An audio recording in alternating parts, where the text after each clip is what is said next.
Question: which of the following statements regarding butterfly trades is correct? A. They are leverage strategies. B.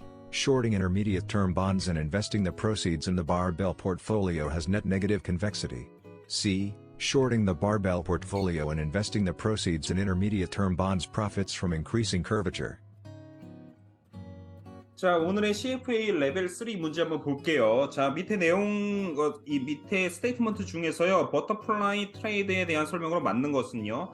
자, 기본적으로 이런 버터플라이 전략은 뭐냐면, 자, 나비 전략이 이렇게, 나비가 이렇게 있고, 몸통이 있고, 날개가 있잖아요. 이걸 우리가 채권을 사고 팔 때 쓰는 전략인데, 자, 이거 왼쪽에 이 날개를 숏텀이라고 부르고요. 중간은 미디움텀, 그 다음에 제일 오른쪽을 롱텀으로 볼 수 있어요. 그러면 숏텀을 많이 사고 숏텀을 사야죠. 그 다음에 미디움텀, 롱텀도 사야 되고 미디움텀은 팔겠다라는 이런 소리예요. 바벨 전략도 이 버터플라이랑 똑같아요. 자, 바벨 이런 엮기가 어떻게 생겼냐면 이렇게 생겼잖아요. 생겼을 때, 자, 왼쪽을 숏텀이라고 보고 오른쪽을 롱텀, 가운데를 미디움텀이라고 봐요. 그럼 크기가, 자, 숏텀 많이 사야 됩니다. 롱텀 사야 됩니다. 미디움텀 팔아야 됩니다. 요거예요. 자, 이랬을 때 우리가 어떤 경기의 변화에 따라서 이런 채권 투자 전략이 바뀔 수 있는 건데요. 뭐냐면, 자, 기본적으로 마켓의 인터레스트 레이트이 올라간다고 칠게요.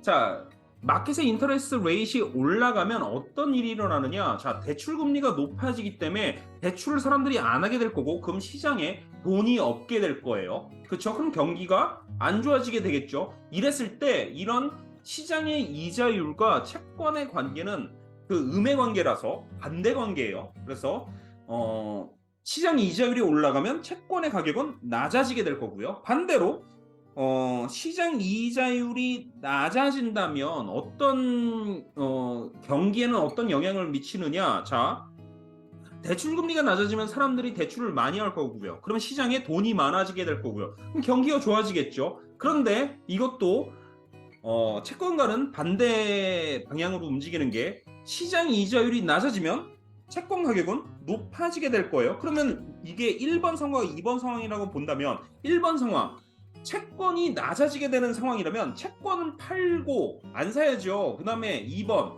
채권이 가격이 높아지는 사람은 채권을 많이 사야 되는데, 이때 어떻게 되느냐? 채권을 어떤 걸 많이 사냐면요, 사실 롱텀으로 많이 사야 되지 않겠어요? 롱텀을 당연히 많이 사야 돼요. 왜? 채권 가격이 지금 계속 높아지고 있어요. 그러면 나는 어떻게 해야 돼요?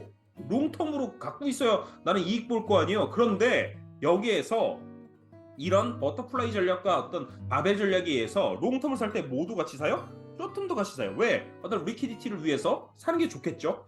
그러면 롱텀과 숏텀을 많이 사고요. 그러면 이 버터플라이 전략과 바벨 전략을 롱을 하는 거예요. 그런 다음에 뭐는 팔아요? 미디엄 텀을 하는 거, 숏을 하는 게 되겠죠. 자, 반대 방향으로요. 1번으로 볼게요. 자, 시장 이자율이 높아지고 있고 본드 가격은 낮아지고 있어요. 그러면 우리는 롱텀 안 살 거 아니에요. 그러니까 롱텀 안 살 거고 숏텀도 잘 안 사게 될 거예요. 그러면 반대적으로 뭐는 사야 돼요? 미디엄 텀으로 사놓으면 중간에 바뀔 거 아니에요. 그래서 어떻게 되느냐? 버터플라이 전략과 이런 바벨 전략을 숏을 칠 거란 말이에요. 이랬을 때 문제 한번 보죠. 자, 버터플라이 전략에 대한 말로 맞는 것은 1번, 이거 레버리지 전략입니다. 네, 레버리지 전략 맞아요. 왜?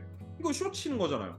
숏 친다는 것 자체가 빌려가지고 하겠다라는 건데, 그러니까 레버리지 전략이 맞죠. 일단 A번 답 맞고요. B번하고 C번 볼게요. B번, 자, 인터메디에이트 텀, 이거 미디엄 텀이죠. 미디엄 텀 본드를 숏을 치고요. 그 다음에 바벨 전략을 사겠대요. 이게 어떤 상황이냐면, 지금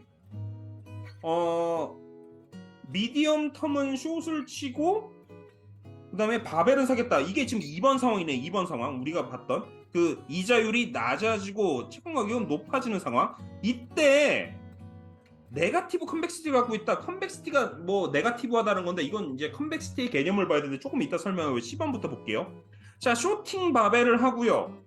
그러면 쇼팅 바벨을 하겠다는 소리가 롱텀하고 숏텀은 지금 팔 거고요. 그 다음에 어디다 투자해요? 인터메디에이트 텀, 미디엄 텀에다가 투자하겠다라는 소리예요. 이거 뭐냐? 1번 상황을 말하는 거고요. 1번 상황은 이자율이 높아지고 채권 가격이 낮아지는 상황이잖아요. 근데 이게 커베이처 이 컨벡시티가 높을 때 이렇게 한대요. 그러면 자 컨벡시티의 개념을 좀 우리가 알아야 되는데 컨벡시티 개념은요 우리가 볼록성이라 그래서 그냥 이거 그림으로 그린 거예요. 자 오른쪽은 채권 가격이고요. 오른쪽이래. Y축이 채권 가격이고 그 다음에 X축을 이자율이라고 볼게요. 그러면 이자가 높아지면 높아질수록 채권 가격은 낮아지게 되죠. 이런 관계인데 사실 이렇게 일자로 이렇게 선형으로 이렇게 되지는 않겠죠. 컨벡시티는 어떻게 되냐면 이렇게 이 커브를 그린다라는 거예요. 그랬을 때 여기를 기준으로 한번 볼게요. 이 커브를 잠깐만요. 이거를 좀 그림을 다시 그릴게요. 이렇게 있다고 봤을 때 이렇게 된다면 자 여기 점을 기준으로요. 이 점을 기준으로 이 커브를 우리가 이 커브를 이제 컨벡시티라고 부르는데 이 컨벡시티 실제로는 이렇게 지금 일자가 아니라 이렇게 그 곡선으로 지금 움직인다라는 거죠. 그랬을 때 자 요 선을 기준으로 이렇게 보면요. 이걸 기준으로 보면 요 왼쪽 부분은요 기울기가 어떠냐? 기울기가 높아요. 이거를 우리가 컨벡시티가 높다라고 말하고요. 오른쪽 부분은 기울기가 좀 완만하잖아요. 이거를 컨벡시티가 낮다라고 불러요. 아셨죠? 이랬을 때 우리가 이 생각을 한번 해볼게요. 자 만약 이 그림의 이 의미는 뭐냐면 컨벡시티의 의미는 뭐냐면 만약 오른쪽 지금 상황이에요. 지금 시장의 이자율이 되게 높아지고 있어요. 그러면 분명히 채권 가격은 낮아질 텐데 이게 속도가 어떻다고요? 경사가 완만하기 때문에 속도가 느리다고요. 그런데 왼쪽 부분을 볼게요. 이 파란색으로부터 왼쪽 부분. 이 왼쪽 부분은 지금 인터레스트 레이트이 낮아지면 어떻게 돼요? 채권 가격은 올라가게 될 텐데 이게 어때요? 지금 컨벡시티 이 경사가 가파르잖아요. 속도가 빨라요. 이건 뭐다? 빠르다. 그렇다면 우리 채권 투자자한테는 더 좋은 소리네요. 가격이 채권이 떨어질 때는 느리게 떨어지고 가격이 높아질 때는 빠르게 높아진다는 소리예요. 그러면 만약 이 왼쪽 부분 컨벡시티가 높은 부분이라면 우리는 어떻게 해야 돼요? 채권을 사야 돼. 채권 투자를 해야 되잖아요. 채권 투자를 하는 게 아까 왼쪽에서 설명드린 거대로 이번 상황 아니에요. 인터레스트는 낮아지고 채권 가격이 높아지는 상황. 그러면 우리는 어떤 걸 사야 된다고 그랬어요? 롱텀을 사야 되는데 롱텀 살 때 어떤 숏텀까지도 같이 사고요. 그렇죠? 그 다음에 미디엄텀은 팔아라 라는 거 아니겠어요? 그렇죠? 그 다음에 만약 오른쪽 상황 컨벡시티가 지금 낮아지고 있어요.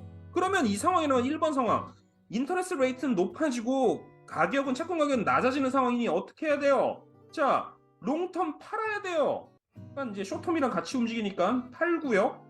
미디엄텀 사야죠. 그럼 이런 상황이라면 자 문제 한번 10번부터 볼게요. 바벨을 만약에 바벨을 팔고 그러면 롱텀과 숏텀 팔고요. 미디엄텀을 사라. 이런 상황 언제라고요? 채권 가격이 떨어질 때요. 그러니 이 컨벡시티가 높아지는 상황이라 이게 지금 반대로 컨벡시티가 낮아지는 상황일 때 10번 같은 전략을 써야 돼요. 그래서 10번 틀리고요. 그 다음에 D번은 지금 네거티브 컨벡시티라고 그러는데 네거티브 컨벡시티는 사실은 이게 그림이 어떻게 되냐면 P 있고 R이 있으면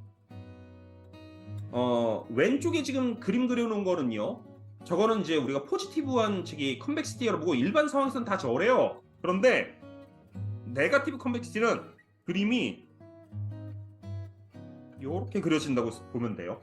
이거 왜 채권 가격이 이런 식으로 그림 그려지냐? 이거는 콜옵션 같은 것이 걸려 있을 때 이렇게 되거든요. 그러니까 일반적인 형태는 아니에요. 일반적인 형태는 아닌데 이거 보셨을 때 어떤 일이 일어나냐? 사실은 반대 방향이잖아요. 이게 지금 포지티브 컨벡시티랑요. 그런데 우리가 네거티브한 컨벡시티까지 알 필요도 없어요. 그런 거 다 필요 없고요. 다 필요 없고 그냥 이거 B번 가장 쉽게 이해를 하기 위해서 그냥 컨벡시티가 낮다고 볼게요. 컨벡시티가 지금 낮은 상황이에요.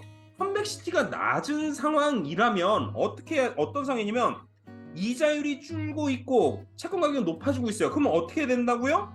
우리가 롱텀 많이 사야 되고 그러면 숏텀도 같이 사겠다는 소리고 그 다음에 미디엄텀은 팔아야 될 거 아니에요. 숏을 해야 될 거 아니에요. 그럼 1번 저기 B번 볼게요.